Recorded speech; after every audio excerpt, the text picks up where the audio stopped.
How to create Skool community funnel.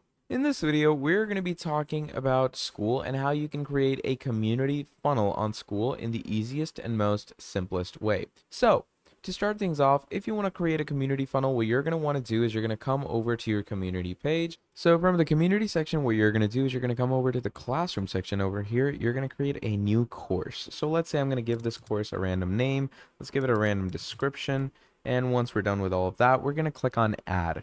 Now, once we click on add, what it's going to do is it's going to bring us to a new page. So I'm going to open up this new page. And now you can go ahead and start creating funnels over here.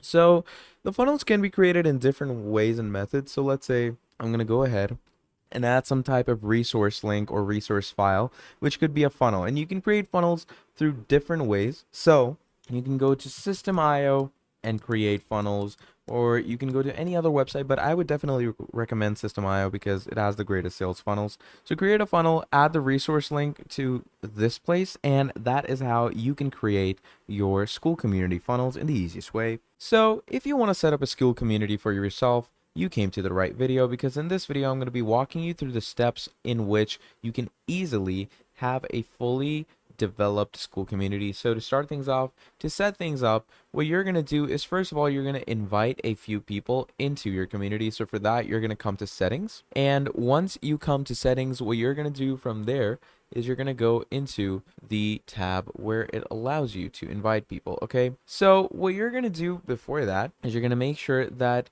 you have a standard public account, because most Skool communities or most Skool accounts, they will not be standard or public. So once you've done that, you can go ahead and click on this section where it says invite 3 people. Now you can invite people by email, okay? Or you can import them from different platforms that you have through a CSV file or different integrations. Or the most standard way would be to copy this link and share it around with people so they can join you. So that's the first step, is, to actually invite members into your community. Then moving on, you're going to add a description for your group. Okay, so my group name is call test. You're going to add a cover, make sure, because it's really important to have a good icon and a good cover. Then you're going to make your own URL if you have your own domain. That's also a pretty fun feature. Add a description for yourself, add your initials, add a color, and make sure that it's a public community, because that is how you're going to get people to join you.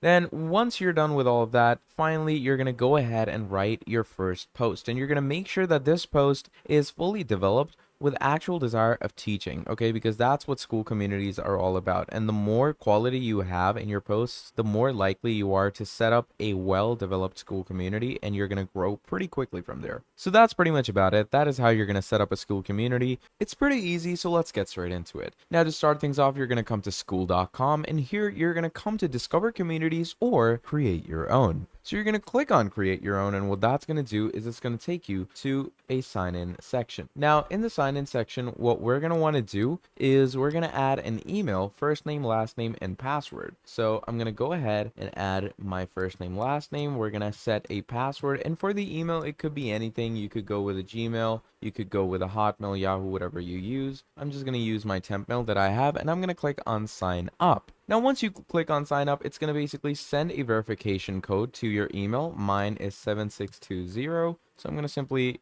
click on next. Now, once you do that, here it's going to say create your community, totally free for 14 days, then $99 per month, and you can cancel anytime. So what you're going to do is you're going to give it a name. So I'm going to call this test, and then you're going to enter in your card number. And once you've entered this in and went ahead with the payment, that will create your community for Skool. When it comes to the actual course creation, I would definitely go with something like Skool, because first of all, it's free.